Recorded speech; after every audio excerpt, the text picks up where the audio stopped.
കഥയുടെ പേര് bike ambulance. Raigad എന്നൊരു ഗ്രാമമുണ്ടായിരുന്നു. 21ാം നൂറ്റാണ്ടിൽ പോലും ആ ഗ്രാമം വളരെ പഴയതായിരുന്നു.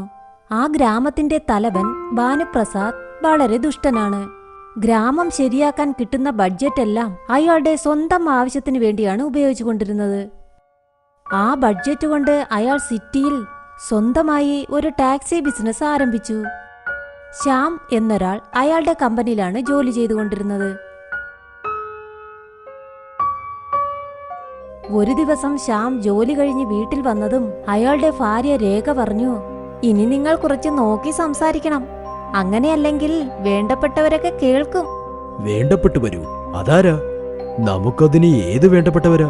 അപ്പോൾ രേഖ അവളുടെ വയറ്റിൽ കൈവച്ച് ഇങ്ങനെ പറഞ്ഞു, ദാ ഇവിടെയുണ്ട് വേണ്ടപ്പെട്ടവർ, കാരണം നിങ്ങൾ അച്ഛനാകാൻ പോകുന്നു. കുഞ്ഞാണെന്ന് പറഞ്ഞതും ശ്യാം സന്തോഷം കൊണ്ട് തുള്ളിച്ചാടാൻ തുടങ്ങി. അന്നു മുതൽ അവൻ രേഖയെ വളരെ നന്നായി നോക്കാൻ തുടങ്ങി. ശ്യാം എപ്പോഴും ജോലി കഴിഞ്ഞ് വീട്ടിൽ വരുമ്പോൾ രേഖയ്ക്ക് വേണ്ടി പഴങ്ങൾ, മരുന്ന് എല്ലാം വാങ്ങി വരും. ഇതുപോലെ അവരുടെ ജീവിതത്തിൽ സന്തോഷം നിറഞ്ഞ ഒരുപാട് സംഭവങ്ങൾ നടന്നുകൊണ്ടിരുന്നു. എന്നാൽ ഒരു ദിവസം ഈ സന്തോഷമെല്ലാം അവസാനിച്ചു. ഒരു ദിവസം രാത്രി രേഖ എഴുന്നേറ്റു. എന്നാൽ മഴ പെയ്ത് കിടന്നിരുന്ന വെള്ളം അവൾക്ക് ഇരുട്ടിൽ കാണാൻ സാധിച്ചില്ല. അവൾ കാല് തന്നെ താഴേക്കും വീണു. അവൾ ഗർഭിണിയുമായിരുന്നതുകൊണ്ട് അവൾക്ക് നന്നായി പരിക്കേറ്റിരുന്നു. തലയിൽ നിന്ന് ഒരുപാട് ചോരയും ഒലിക്കാൻ തുടങ്ങി. രേഖയുടെ ഈ അവസ്ഥ കണ്ടതും ശ്യാം തീരുമാനിച്ചു, രേഖയെ പെട്ടെന്ന് ആശുപത്രിയിൽ എത്തിക്കണം. ആ ഗ്രാമത്തിൽ എവിടെയും ഭാനുപ്രസാദിനല്ലാതെ വേറെ ആർക്കും ടാക്സിയില്ല. അതുമല്ലാതെ ഹോസ്പിറ്റലിൽ ആംബുലൻസ് സൗകര്യവുമില്ല. ശ്യാം വളരെ വേഗത്തിൽ ഭാനുപ്രസാദിന്റെ വീട്ടിലേക്ക് ഓടിപ്പോയി. എന്തുപറ്റി? ഈ രാത്രിയിൽ എന്താ? മുതലാളി, രേഖയ്ക്ക് പരിക്കേറ്റു. ഒരുപാട് ചോര പോയി മുതലാളി. ദയവ് ചെയ്ത് നിങ്ങളുടെ കാറിന്റെ കീ തരുമോ? അവളെ ഹോസ്പിറ്റലിൽ കൊണ്ടുപോകണം. അയ്യോ, ഞാൻ രാവിലെ എഴുന്നേറ്റ് ഫാമിലിയുമായി ഷിംലയ്ക്ക് യാത്ര പോകുക. അപ്പോൾ എങ്ങനെ വണ്ടി തരാനാ? മുതലാളി, ദയവ് ചെയ്ത് സഹായിക്കൂ. അവളുടെ അവസ്ഥ തീരെ ശരിയല്ല. ഒരുപാട് ചോര പോയി മുതലാളി. ഇങ്ങനെ വിട്ടാൽ അവൾ മരിച്ചു പോകും. ശ്യാം ഭാനുപ്രസാദിനോട് കൈതൊഴുത് കെഞ്ചി ചോദിച്ചു. എന്നാൽ ഈ അവസ്ഥയിൽ പോലും ഭാനുപ്രസാദ് സ്വാർത്ഥനായിരുന്നു.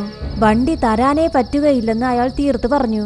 ആ പാതിരാത്രിയിൽ ശ്യാം വളരെ വേഗത്തിൽ വീട്ടിലേക്ക് ഓടി വന്നുകൊണ്ടിരുന്നു. അയാൾക്ക് ഒരു സൗകര്യവും കിട്ടാത്തതുകൊണ്ട് വീട്ടിലുണ്ടായിരുന്ന ഉന്തുവണ്ടിയും എടുത്ത് രേഖയെ അതിൽ കിടത്തി അവളെ ഹോസ്പിറ്റലിലേക്ക് കൊണ്ടുപോയി. കുണ്ടും കുഴിയുമായിരുന്ന ആ റോഡിലൂടെ വണ്ടി തള്ളാൻ വളരെ പ്രയാസമായിരുന്നു. പോകുന്ന വഴിയിൽ രേഖയുടെ അവസ്ഥയും വളരെ മോശമായി. രേഖ, നീ കുറച്ച് ധൈര്യമായിരിക്കെ. ഞാൻ നിനക്ക് ഒന്നും സംഭവിക്കാൻ വിടില്ല. ശ്വാസം നന്നായി വിട്. നമ്മൾ ഹോസ്പിറ്റലിൽ എത്തി. ശ്യാം പരമാവധി ശ്രമിച്ചു. എന്നാൽ രേഖ അവന്റെ കൺമുൻപിൽ തന്നെ ജീവൻ വെടിഞ്ഞു. രേഖ ഇങ്ങനെ പെട്ടെന്ന് മരിച്ചതിൽ ശ്യാമിന്റെ ജീവിതം തന്നെ നശിച്ചു. അവൻ അവിടെ തന്നെ തറയിലിരുന്ന് അവളെ ഓർത്ത് കരയാൻ തുടങ്ങി. ദൈവമേ! അന്ന് ശ്യാം ഒരു കാര്യം തീരുമാനിച്ചു. രേഖയെ പോലെ ഇനി ഒരിക്കലും ആരുടെ ജീവനും പോകരുത്. അതിനുശേഷം അവൻ അന്ന് തന്നെ പോയി അവന്റെ ബൈക്കിൽ 2 സൈഡ് കാർട്ട്, ഒരു ഷെഡും ഇട്ടു. അവൻ അവന്റെ ബൈക്കിനെ ഒരു ആംബുലൻസ് ആക്കി മാറ്റി. ഗ്രാമജനങ്ങൾക്ക് അവൻ ഫ്രീ ആയി തന്നെ ആംബുലൻസ് സർവീസ് നടത്തി. അന്നു മുതൽ ബാക്കിയുള്ളവരെ സഹായിക്കുന്നതായിരുന്നു ശ്യാമിന്റെ ജോലി. ഒരിക്കൽ ആ ഗ്രാമത്തിൽ നന്നായി മഴ പെയ്യാൻ തുടങ്ങി. അപ്പോൾ ഭാനുപ്രസാദിന്റെ മകൻ വെളിയിൽ കളിച്ചുകൊണ്ടിരുന്നു. അപ്പോൾ പെട്ടെന്ന് ഒരു പാമ്പ് അവനെ കൊത്തി. ഉടനെ ഭാനുപ്രസാദ് മകനെ കാറിൽ കയറ്റി അവിടെ നിന്ന് വേഗത്തിൽ ആശുപത്രിയിലേക്ക് പോയി. എന്നാൽ വഴി മുഴുവനും കുണ്ടും കുഴിയുമായിരുന്നു. അതുകൊണ്ട് കുഴിയിൽ മഴവെള്ളം കയറി. ഭാനുപ്രസാദിന്റെ കാർ ആ കുഴിയിലെ ചള്ളയിൽ അകപ്പെട്ടുപോയി. അയ്യോ ദൈവമേ, എന്റെ മകനെ രക്ഷിക്കൂ. ഞാൻ ചെയ്ത തെറ്റുകൾക്ക് ഇവനെ ശിക്ഷിക്കരുത്.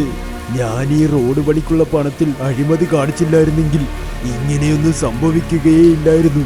ദൈവമേ, ഞാൻ ഇനി ഇങ്ങനെയുള്ള തെറ്റുകൾ ചെയ്യുകയില്ല. ദയവ് ചെയ്ത് എന്നെ സഹായിക്കൂ ദൈവമേ. അപ്പോൾ അതേ വഴിയിൽ ശ്യാം പൊയ്ക്കൊണ്ടിരുന്നു. എന്നാൽ ഭാനുപ്രസാദിന്റെ മകനോട് ശ്യാമിന് ഒരു വിരോധവും ഇല്ലായിരുന്നു. അതുകൊണ്ട് ഉടനെ അവൻ അവന്റെ ബൈക്ക് ആംബുലൻസിൽ ആ കുഞ്ഞിനെയും എടുത്തുകൊണ്ട് ആ ചെറിയ ചെറിയ കുഴികൾ മറികടന്ന് കുഞ്ഞിനെ ഹോസ്പിറ്റലിൽ കൊണ്ടുപോയി.